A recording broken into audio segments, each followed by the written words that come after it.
Terceiro ídolo que eu quero tratar agora com vocês. Vocês vão achar até estranho, mas depois vocês vão entender melhor. A família. Pastor, o que é isso? A família, ou alguém da família, pode se tornar um ídolo para nós.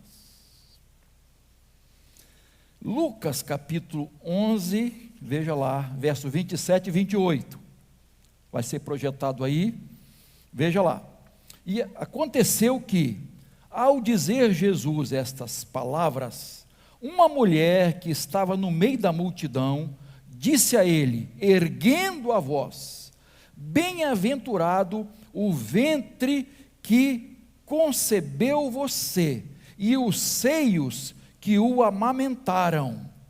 Jesus, porém, respondeu, pelo contrário, mais bem-aventurados são os que ouvem a palavra de Deus e aguardam. É muito importante a gente entender que Jesus, ele não discorda dessa mulher, ele não repreende essa mulher que está dizendo que Maria foi bem-aventurada, a mãe de Jesus, não é? Que concebeu e que amamentou Jesus. Ela foi bem-aventurada, ela foi agraciada, foi escolhida, e Jesus não está colocando nenhum empecilho em relação a reconhecer isso, mas Jesus está mostrando que a pessoa será muito mais bem-aventurada se ela ouvir e obedecer a palavra de Deus. É muito importante, irmãos, a gente entender que a Bíblia nos ensina que o vínculo espiritual é mais importante do que o vínculo carnal. A Bíblia mostra o valor da família e vocês sabem disso, que a gente tem batido nessa tecla muitas vezes aqui, o valor que tem a família para nós, e nós precisamos valorizar cada vez mais, mas ela não pode vir primeiro do que Deus na nossa vida, ninguém da nossa família. Não podemos amar a família acima do amor a Deus. Por favor, me entendam. Mateus 10:37. Mateus 10:37. Preste atenção. Quem ama o seu pai ou a sua mãe mais do que a mim, não é digno de mim. Quem ama o seu filho ou a sua filha mais do que a mim, não é digno de mim. Mais uma vez, Jesus aqui não está entrando em conflito com a sua família, ele não está desprezando a sua família, de jeito nenhum, mas está dizendo que o amor a Deus está acima de qualquer pessoa nessa terra aqui. O amor ao Senhor, o amor à família natural, queridos, tá? Ao seu pai, à sua mãe, ao seu filho, à sua filha, enfim. E a Bíblia nos ensina a amar a nossa família. Mas, se a família, ou alguém da família, tentar impedir que você ame mais a Jesus, aí ela está cometendo um grande erro. Você tem que optar por Jesus, porque o vínculo espiritual é mais forte, mais profundo, mais importante do que o vínculo carnal. O amor a Jesus sempre vem em primeiro lugar, mesmo a Bíblia, estou repetindo isso, tá, irmão? Para não ficar mal entendido. Mesmo a Bíblia enfatizando o amor à família. Mas o amor a Jesus precisa estar acima de qualquer tipo de amor. E na prática, irmãos, quanto mais amamos a Deus em primeiro lugar, mais teremos amor para dedicar à família.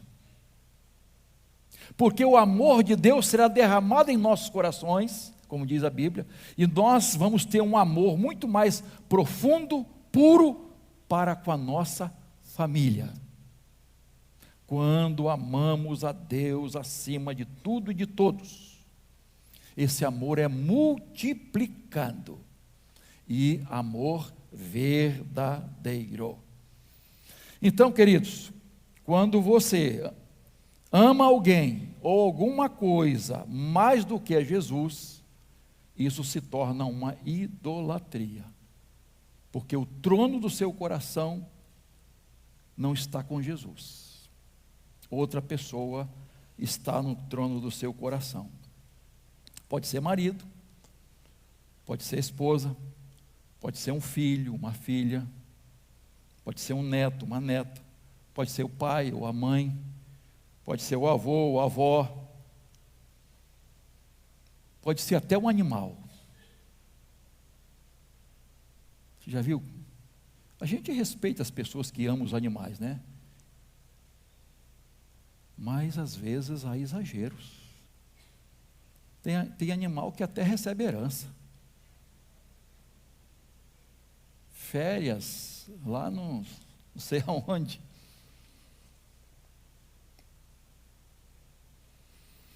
Tem um filme, John Wick. Quantos assistiram? O cara não é fácil não, hein? A esposa dele morre de câncer e deixa um cachorrinho para ele. E aí, um filho de um mafioso lá se interessa pelo um carro dele, um carro antigo. E, cara, filhinho de papai, né? Acostumado a ganhar tudo, adquirir tudo, comprar tudo, quis comprar o carro dele. Ele não vendo. E enfim, o filho do mafioso, eu vou pegar esse carro. Foi lá na casa dele, pegou o carro, não é? Enfim, e acabou matando o cachorrinho do homem. Gente, não prestou. Primeiro, segundo filme, terceiro, está no quarto agora. Ele está matando gente esse tempo todo. Já matou mais de 100, queridos, por causa desse cachorrinho. Para quem não gosta de violência, né, a gente não recomenda o filme, né, porque é morte para tudo quanto é lado, enfim, direto assim, ação direta, né? Mas por causa de um cachorrinho. Às vezes, irmão, nós colocamos, por exemplo, trabalho, a carreira, diversão, lazer, partido político, carro, casa, em primeiro lugar. Alguma coisa se torna muito mais importante para nós do que tudo e todos. Isso é idolatria, queridos. E isso ocupa o trono do coração. Então, nós precisamos amar a família, sim, mas não acima de Jesus. Você já viu alguém falar assim: você é minha vida. Se você faltar, acabou minha vida. Já ouviu alguém falar assim? Eu já. Eu amo a minha esposa, vamos fazer 42 anos, né, minha filha? De casados. Se Deus assim permitir, vai permitir em nome de Jesus, né? Que a gente suporta um ao outro, né? E eu amo a minha esposa, mas ela não é minha vida, irmãos. Se Deus a levar, espero que não, minha filha, tá? A minha vida não acabou. A minha vida não acabou, irmãos. Eu amo os meus filhos e minhas netas. Se Deus levar alguns deles, a minha vida não acabou. Tem muita gente, irmãos, desistindo da vida porque um casamento acabou. A gente, assim, respeita e admira o amor e tal, mas nenhuma pessoa no mundo pode ocupar o lugar de Jesus. Nós não podemos amar ninguém mais do que a Jesus. A sua vida com Deus é mais importante, meu irmão. As pessoas nos decepcionam. E às vezes a gente está acostumado a fazer sepultamento, né? De membros da igreja, parentes, vizinho e um monte de gente, né? A gente às vezes vê o desespero de uma pessoa quando perdeu alguém. Acabou. Abriu um buraco no chão. Com todo respeito, irmãos, ao amor, a vida acabou de quem morreu. De quem ficou, não. Você vai continuar. Vai sentir a dor, e vai muito mesmo. Mas você tem que prosseguir com fé em Jesus. Isso é muito importante a gente entender, queridos. Tá? A nossa vida está fundamentada em Cristo. Paulo diz assim: para mim o viver é Cristo. Eu vivo para a glória de Deus. O viver é Cristo. Repito, às vezes a gente se decepciona quando tem esse amor exclusivo acima do amor a Deus. Aconteceu uma tragédia há pouco tempo em Manaus. Uma mulher estava à beira, em cima de uma ponte, ameaçando pular. E todo mundo estava vendo que ela estava desesperada e ia pular. E aí chegou polícia, chegou bombeiro, chegou não sei quem, enfim, um monte de gente ali, mas ninguém conseguia se aproximar ainda pela dificuldade da ponte, porque quando é num prédio, vai para o outro lado, vai aqui, vai ali, enfim. Mas na beira da ponte assim, e um pastor passou na hora, sentiu um desejo no coração de orar por aquela mulher.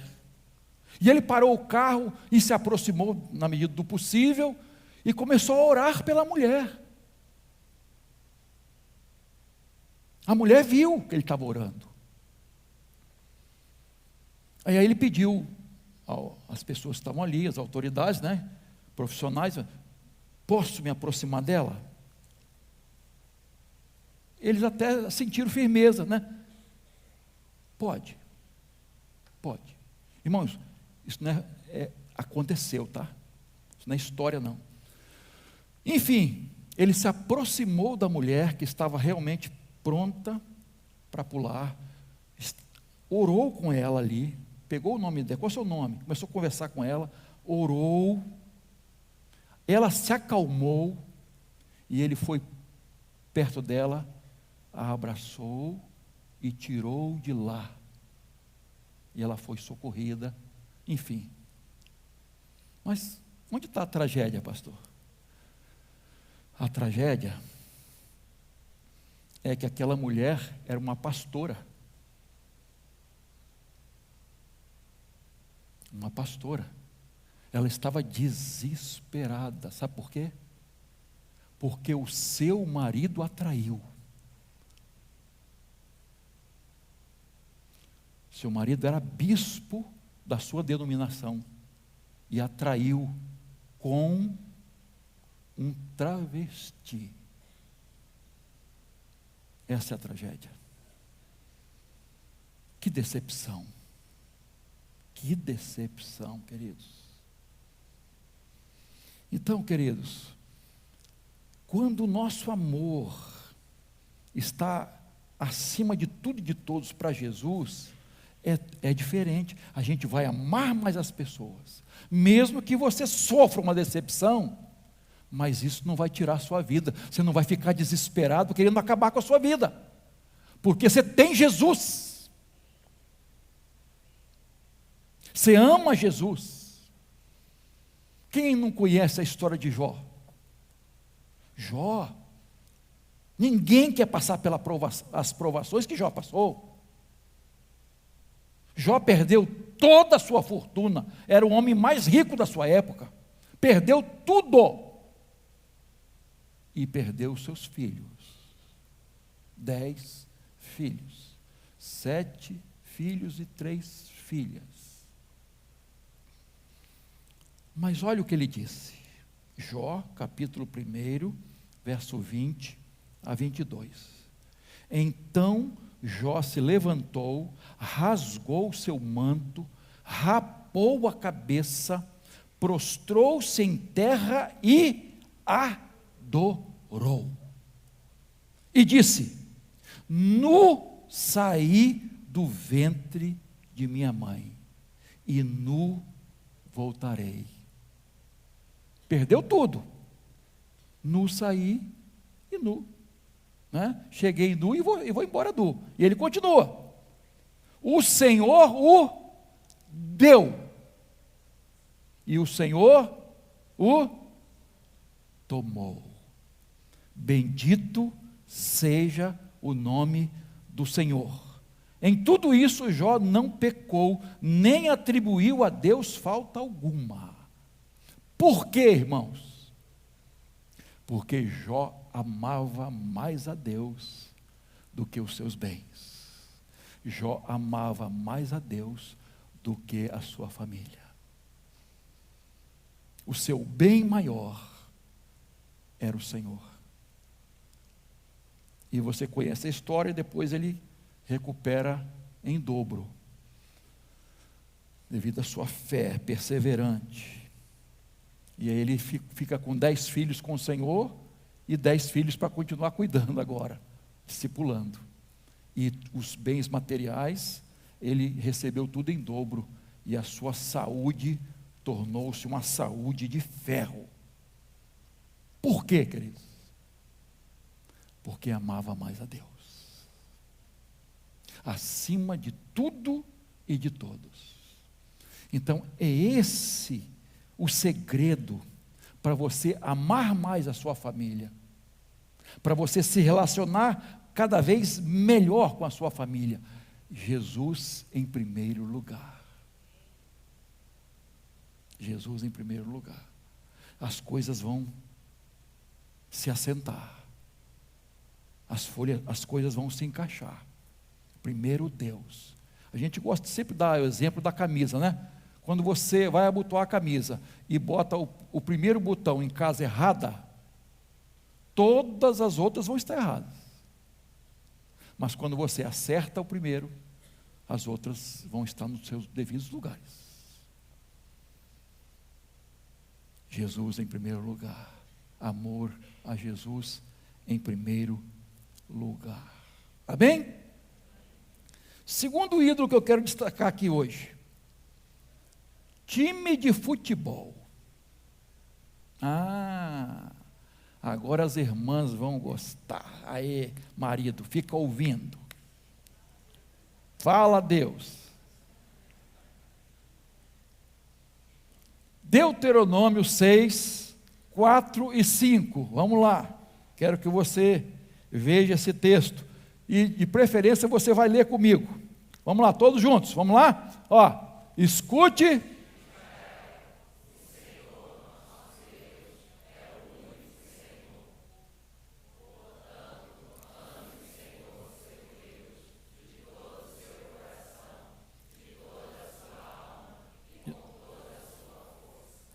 Olha só, queridos. E Jesus repete esse texto lá em Mateus 22, 37 e Lucas 10, 27.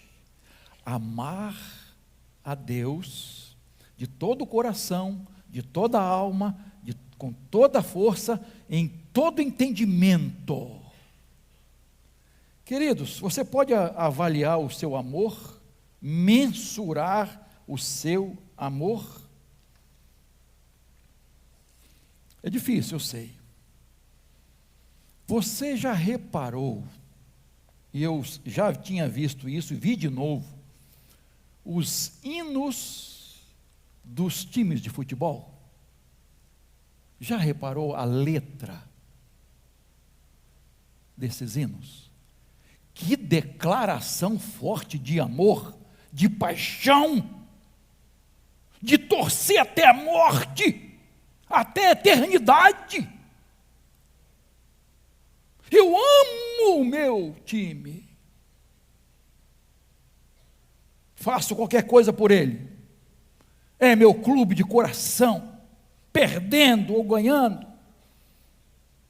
Perdendo ou ganhando, indo para a segunda divisão ou não. Não me importa, eu continuo torcendo por ele. E às vezes, irmãos, nada contra você. Eu torço pelo Flamengo, nem sei se ganhou hoje, perdeu. Acho que perdeu, né? Está jogando ainda? Então vai ganhar. Então, veja bem, até esqueci o que eu ia falar, está vendo? Fanatismo não cabe, não tem lógica. Qual o time melhor? Uma ocasião um está melhor, outro está pior, depois aquele melhora, aquele piora. Um ganha, outro perde, esse perde, o outro ganha. Tem explicação? Por que esse fanatismo? Acabamos de ouvir notícia aqui que a briga das torcidas lá perto do Maracanã, tem várias, mais de 2 pessoas mortas, um monte sendo levado para o hospital, briga das torcidas, agora. Para que isso, irmãos? Esse fanatismo não tem lugar, não deve ter lugar. Você pode torcer, zoar um ao outro, na esportividade, beleza, sem problemas. Mas perder a estribeira, romper com uma amizade, prejudicar alguém. Eu lembro que quando o Flamengo foi jogar aí fora, acho que foi final da Libertadores, o pessoal vendeu casa, vendeu carro, e dessa última que perdeu, aquela ganhou, essa última que perdeu fora, as pessoas fizeram o mesmo. E daí? Perder emprego, queridos. Quero nem saber, eu sou. Para que isso? Para que isso? O amor ao seu clube é maior do que o amor a Jesus. E tem gente que bota a bandeira do clube em cima de caixão. Que tristeza, irmãos. Se botar em cima do meu, eu levanto na hora. Para tirar. Depois eu morro de novo. Então, irmãos, veja bem, eu ia pegar vários aqui, os 4 irmãos aqui com camisa, né, do seu time, mas eu ia gastar muito tempo, aí desisti. Mas pergunto aqui, Heraldo é um torcedor do Botafogo, ganhou hoje, né? Ganhou 2-0, se não me engano. Você vestiria a camisa do Flamengo, Heraldo? A sair na rua, a torcer? Timóteo, você vestiria a camisa do Vasco? Aí, Léo, né? Cacá, você vestiria a camisa do Flamengo, Cacá?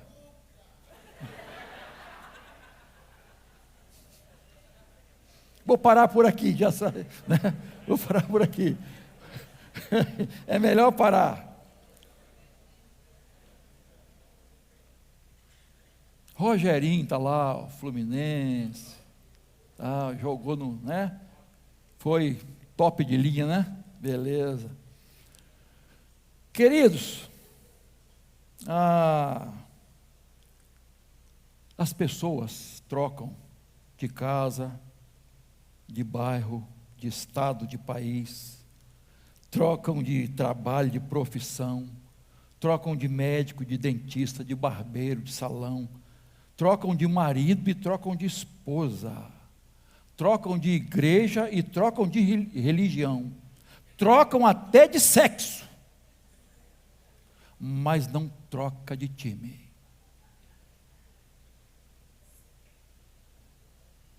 Tem alguma coisa errada. Irmãos, tem alguma coisa errada. A gente precisa avaliar isso, irmãos. Que amor é esse? Será que está acima do amor a Jesus? Eu sei que alguém diz, pastor, está muito exagerado. Não. Sou torcedor, mas não sou exagerado, irmãos. Tem, por exemplo, domingo, eu não assisto futebol, jogo, porque eu tenho que preservar meu coração. Vou trazer tristeza para o meu coração para o domingo aqui, para falar para os irmãos, para pregar? Não. Aí se ganhou, meu time ganhou, aí eu vejo depois os melhores momentos. Se perdeu, nem quero nem ver, para que eu vou ver?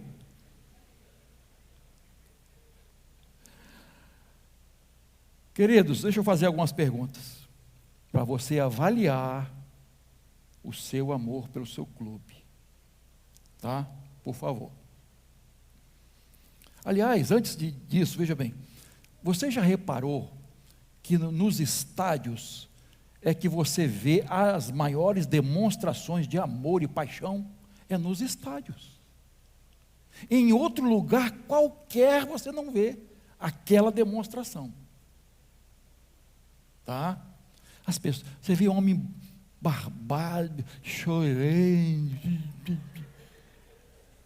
Meu time perdi, fui rebaixado.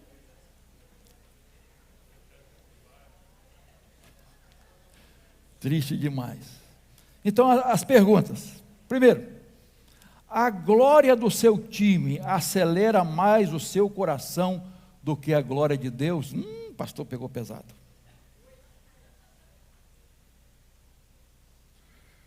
Você conhece mais do seu time do que conhece da palavra de Deus?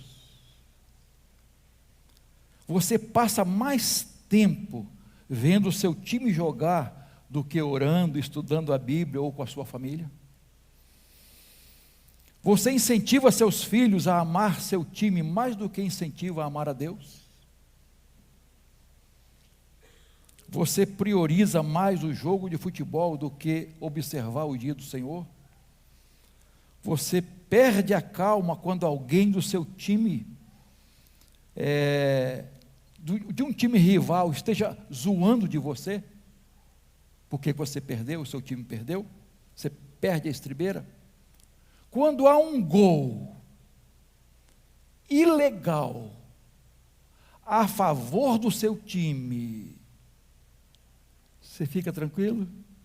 Mas quando é contra o seu time, você fica uma arara? Mas quando é a favor, o juiz errou, é assim mesmo. Mas quando é o contrário, você vira uma pilha. A sua alegria depende do seu time, ganharam. O seu bom humor depende do seu time. Eu fico com pena do Pitoco, tadinho. Já viu o Pitoco? Não viu não? Na internet? Vê Pitoco, tadinho. Tadinho do Pitoco, gente. Então seja um torcedor equilibrado. Seja um torcedor equilibrado, meu irmão. Tá? Busque o autocontrole, seja consciente. Seu amor a Jesus precisa estar acima de tudo e de todos. O que você é capaz de fazer pelo seu time? O que você é capaz de fazer por Jesus? Já comparou isso? Um pastor de São Paulo disse, eu já até citei isso aqui, disse assim: eu gostaria que os membros da minha igreja fossem fiéis a Jesus, como são os torcedores do Corinthians. Eles têm até uma torcida que se chama Fiel, né? Não sei se é todo mundo, mas acho que é uma torcida organizada, né? Que fiel. Eu preciso avaliar. Eu não posso deixar meu coração assim, não é? Jesus tem que ocupar o primeiro lugar. Eu tenho que amar mais a Jesus, tenho que vibrar mais com Jesus, com as coisas de Deus, com as coisas espirituais. Amém, queridos? ouvir dos homens, amém? Ah, bom, tá. Por último, o último ídolo que eu quero mencionar nesta noite: os prazeres. Pastor, isso é ídolo? É. 2 Timóteo 3, 4. Traidores, atrevidos, convencidos, mais amigos dos prazeres do que amigos de Deus. O apóstolo Paulo está instruindo o jovem pastor Timóteo a enfrentar o fim dos tempos. O fim dos tempos, os tempos difíceis e as condutas difíceis das pessoas. Ele está orientando Timóteo como ele vai fazer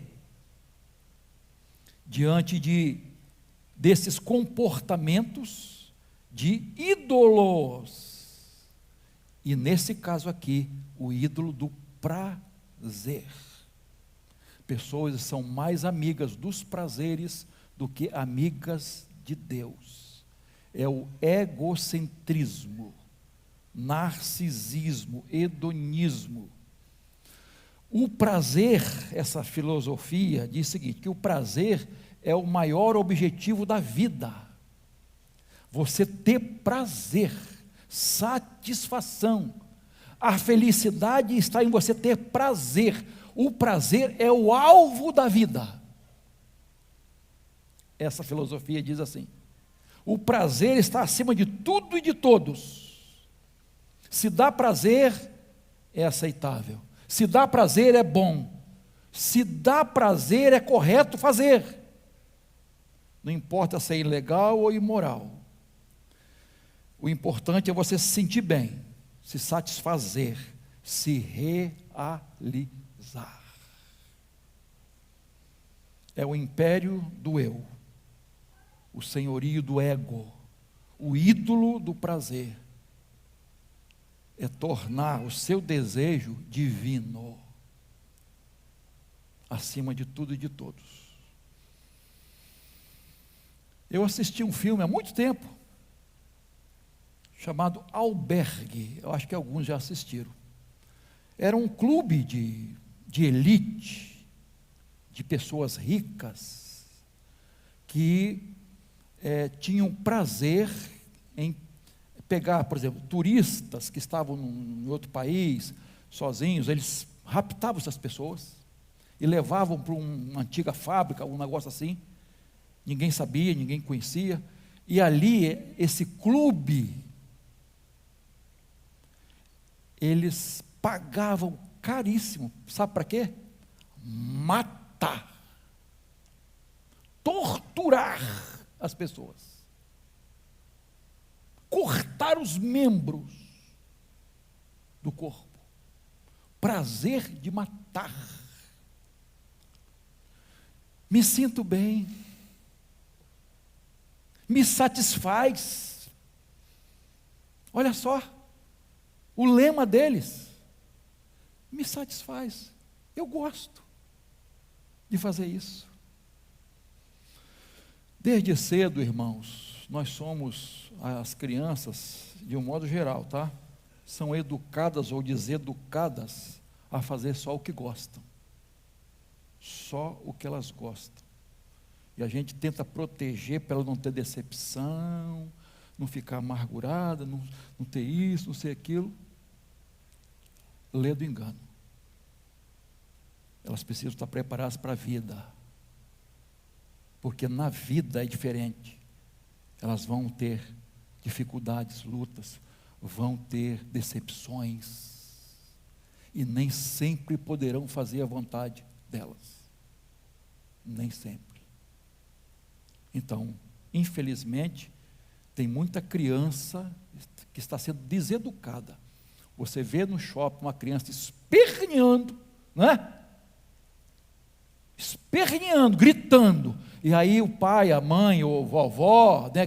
Vovó e vovô estraga a criança mesmo, né? E, não, eu vou te dar, para que eu vou te dar o que você quer.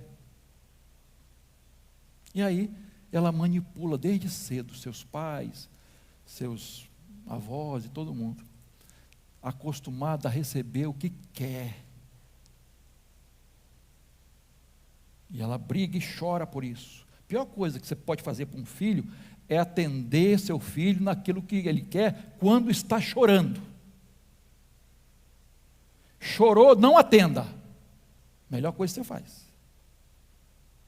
Porque às vezes o coração, né? Chorou, ai, ai. Não atenda.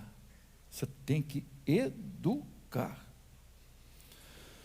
Paulo, quando fala aos romanos e aos filipenses, ele usa a expressão assim: o Deus deles é o seu ventre.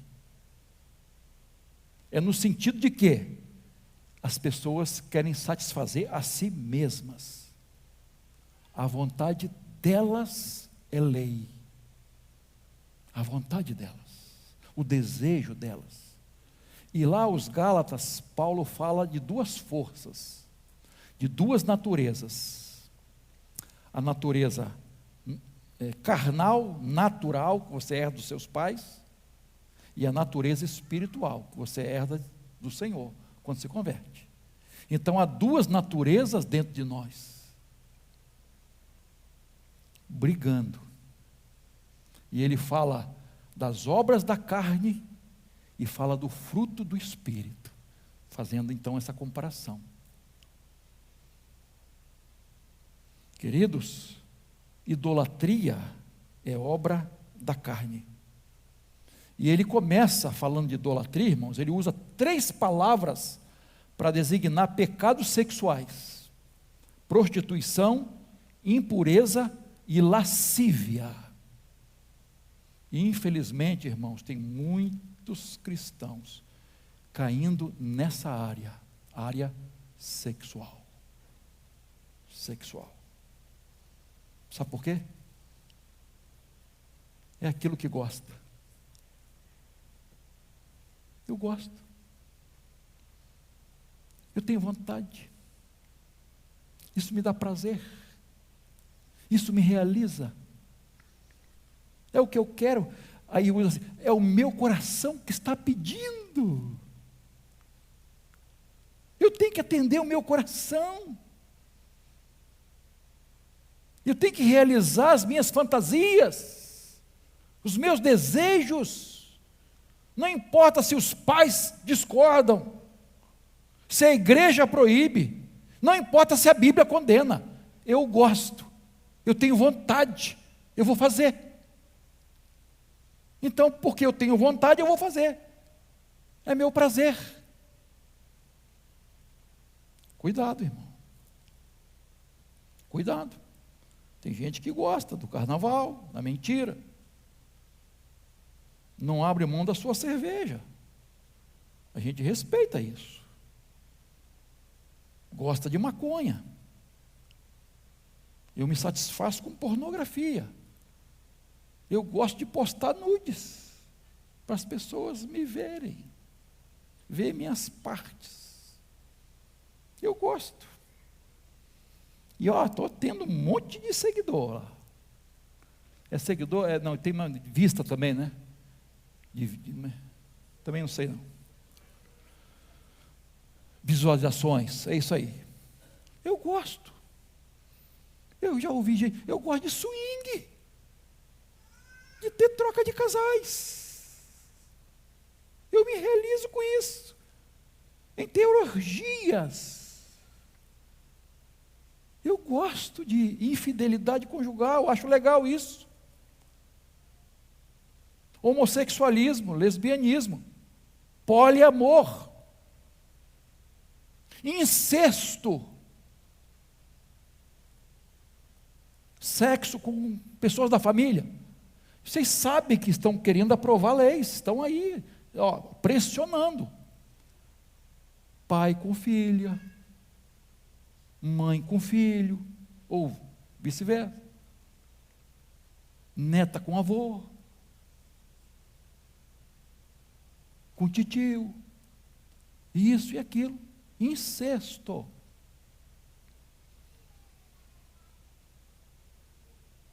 Tem gente que gosta de pedofilia, fazer sexo com crianças. Eu gosto. E daí?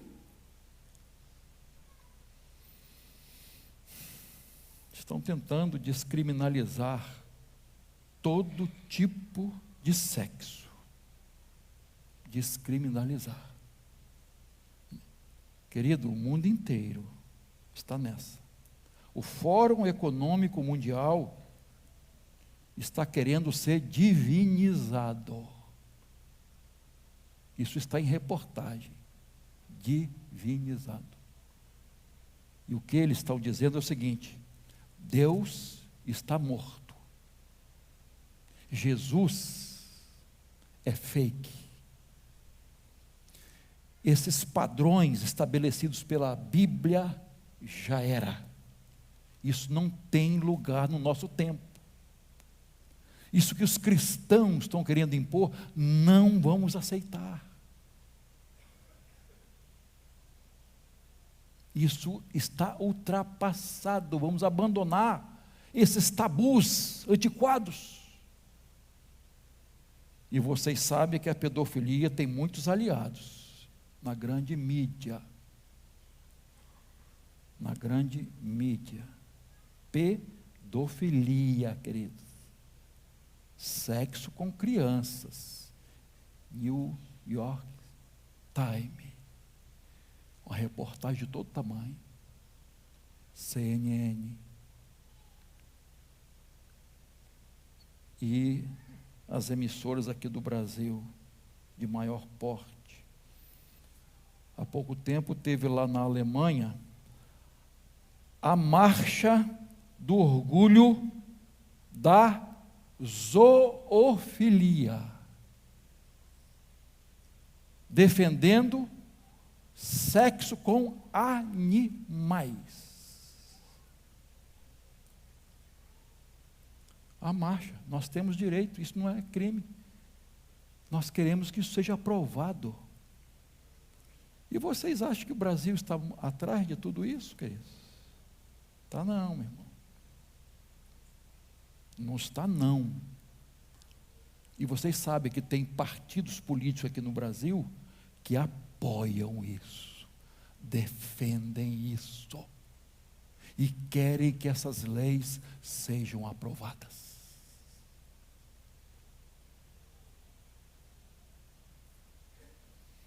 Gálatas 5, 24. Estamos partindo para o final. E os que são de Cristo Jesus crucificaram a carne com as suas paixões e seus maus desejos, seus desejos. Então, não é porque a sua natureza humana tem um desejo, porque o que acontece, irmãos, é que o ser humano ele vai se ajustando, ele vai vendo essas coisas acontecendo, e lá no fundo parece que vai se tornando normais. De alguma forma, aquilo que te assustava antes, você já não se assusta mais. Porque você está vendo, parece que está normal isso. E não é normal, é anormal. Então, o que o apóstolo Paulo está dizendo? Que desejos, paixões, fantasias pecaminosas precisam ser tiradas da nossa mente. Eu tenho que enfrentar, eu tenho que vencer. Eu não posso me acostumar com elas. Lucas 9, 23, você conhece muito bem esse versículo. Jesus dizia a todos: se alguém quer vir após mim, faz o quê? Negue-se a si mesmo, dia a dia, tome sua cruz e siga. O que é negar-se a si mesmo, irmãos? O cristão não tem vontade de pecar? Tem. Vontade de fazer coisa errada? Tem. Vontade de se ajustar àquilo que estão tentando jogar dentro da nossa mente? Às vezes dá vontade. Mas o que a Bíblia está dizendo? O que Jesus diz? Você tem que renunciar, dizer não, mesmo que surja um desejo, porque você desejar Não, ainda não pecou. Não pecou. Eu gosto quando a Bíblia diz que Jesus em tudo foi tentado, mas não pecou. Então você pode ser tentado em tudo, mas você não tem que pecar, você não tem que ceder aos desejos pecaminosos, porque o ser humano ele vai se ajustando automaticamente, e Deus nos livre de se ajustar, tomar forma desta sociedade. Gênesis capítulo 4, verso 7, a parte B, Deus diz para Caim, olha, eis que o pecado está à porta, olha só, à sua espera, o desejo dele será contra você, mas é necessário que você o domine. Então você não tem que se abrir. O que tem? Eu estou com vontade, estou sentindo. Tá? Você tem que dominar os maus desejos, não deixar eles te dominar. Cumpre você dominar esse desejo, essa vontade que pode surgir na sua vida. É muito importante a gente entender isso, irmãos. Nós podemos vencer, porque não vem tentação além das nossas forças. Deus nos dá o escape. Nossa carne é fraca, irmãos, mas o espírito é forte. Então você pode dominar seus desejos, vencer seus maus pensamentos, porque tudo começa aqui, irmãos, né? E para aqui o que vem? Entra pelas janelas,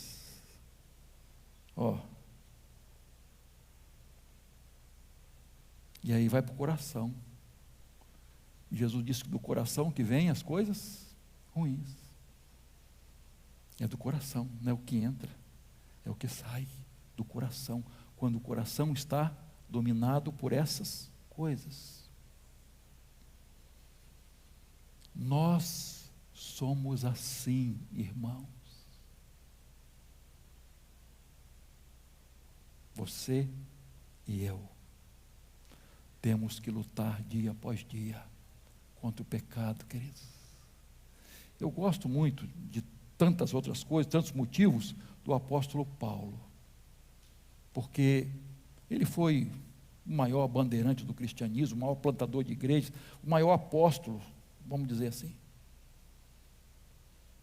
Mas ele tem coragem de dizer das suas fraquezas. Ele diz assim: às vezes o que eu quero fazer eu não faço, e o que eu não quero eu faço. Miserável homem que eu sou. E ele fala da graça de Jesus, e ele usa outra expressão: eu sou o principal pecador. Ele não diz eu fui, ele diz eu sou. Isso é coragem para assumir e para ter a graça de Deus para vencer. Porque quando a gente passa assim, finge, usa uma máscara de santidade, de uma série de coisas, não resolve. Você tem que enfrentar. Você tem que enfrentar. Você tem que buscar Deus para vencer os seus pecados. Não adianta ficar olhando dos outros e se comparando com os outros. Sou eu e Deus. Sou eu e Deus. Que Deus nos ajude, irmãos, a vencer os ídolos. Todos os ídolos. O pastor Estevão Fernandes, lá de João Pessoa, um servo de Deus, um homem de Deus, Estevão Fernandes. Ele contou que ele tinha uma vitrola, aquela antiga, sabe? Disco de vinil. Ele guardava aquela vitrola se ninguém botava a mão na vitrola dele. Guardadinha no seu quarto, sabe? Ninguém bota a mão na minha vitrola. Um dia, quando ele chega em casa, seu irmão estava lá, usando a vitrola dele, cantando aqueles discos e tal, alegre. Meus irmãos, ele disse, pastor Estevão Fernandes, ele perdeu a estribeira. Ele repreendeu o irmão. Quem te autorizou a fazer isso? A mexer na minha vitrola? O irmão ficou decepcionado, foi embora.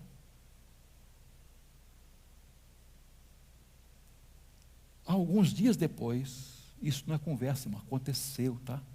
Alguns dias depois, ele sofreu um acidente de carro, morreu o irmão. E o Estevão Fernandes disse, eu estava lá, no sepultamento, diante do caixão do meu irmão. Eu disse para ele, meu irmão, levanta daí, meu irmão, você pode pegar a minha vitrola, não tem problema, eu não vou ficar aborrecido com você, levanta daí. Mas já era tarde demais. Ele disse que ele saiu do sepultamento, foi para casa, pegou a vitrola e espatifou tudo. Ele falou, quebrei tudo, porque eu não quero que nada se torne um ídolo na minha vida. E aquela vitrola estava sendo um ídolo na minha vida. Testemunho dele.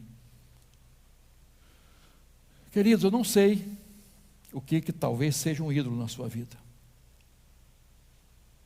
Não sei. Eu sei que a Bíblia nos exorta os cristãos contra os ídolos. Você está vivendo em função do dinheiro? Acha que o dinheiro é a solução para tudo? Você está amando coisas e pessoas mais do que a Jesus? Pelo menos você está demonstrando isso. Você é um torcedor fanático que precisa ter mais controle. Você está permitindo que um prazer, um pecado domine sua vida, estrague sua comunhão com Deus, te afaste de Deus. Talvez hoje seja um dia de você quebrar esse jugo. Você está diante do Senhor para confessar, entregar, fazer, ter a coragem do apóstolo Paulo e dizer, eu sou esse pecador, mas eu não quero continuar assim. Eu quero convidar você hoje a clamar talvez pelo seu marido. Talvez ele esteja preso a alguma coisa, ou a sua esposa, ou o seu filho, ou a sua filha, subjugado por alguém ou alguma coisa, preso a alguma coisa, e precisa de libertação. Você crê que Jesus pode fazer isso hoje? Na sua vida, na vida de alguém da sua família, ou de alguém que você conheça? Eu quero desafiar você a colocar tudo nas mãos de Deus e fazer do seu coração o trono de Deus, o trono de Jesus. Desbancar, tirar qualquer tipo de pecado. Talvez esteja escondido, ninguém sabe, mas Deus sabe. Deus sabe. E eu quero orar com você hoje sobre isso. Você tem vergonha de se colocar nas mãos de Deus? Ou colocar o seu filho nas mãos de Deus, sua filha, que tanto precisa de Jesus e precisa de libertação? Você tem vergonha disso? Porque está passando por um problema ou outro? Não, você está na presença de Deus. Vamos orar, irmãos, pela fé. Senhor, nosso Deus e Pai, na Tua presença poderosa nós estamos, e nós agora, em nome de Jesus, declaramos que o trono do nosso coração te pertence, Senhor. Vem reinar, Senhor, vem reinar em cada um de nós, Pai. Nós queremos fazer a Tua vontade, Senhor. Ouve a oração dos Teus filhos e filhas aqui, ouve o clamor, veja as lágrimas, Senhor. Resgata esse filho, Senhor, resgata essa filha, Pai. Livra, liberta das drogas, Senhor, dos vícios, da vida errada. Ó Deus, ouve a oração do Teu povo, Pai. Que haja milagres nessa noite, Senhor, no coração, no casamento, no lar, na família, Senhor. Que hoje seja um dia de transformações para a glória do Teu nome, Pai. Ó Deus de amor, toda honra, toda glória nós sempre renderemos ao Senhor. Dás uma semana de paz, de alegria, Senhor, de oração na Tua presença, Pai, e leva-nos em paz para os nossos lares. Nós oramos com gratidão no nome precioso do nosso querido Salvador Jesus Cristo. Amém.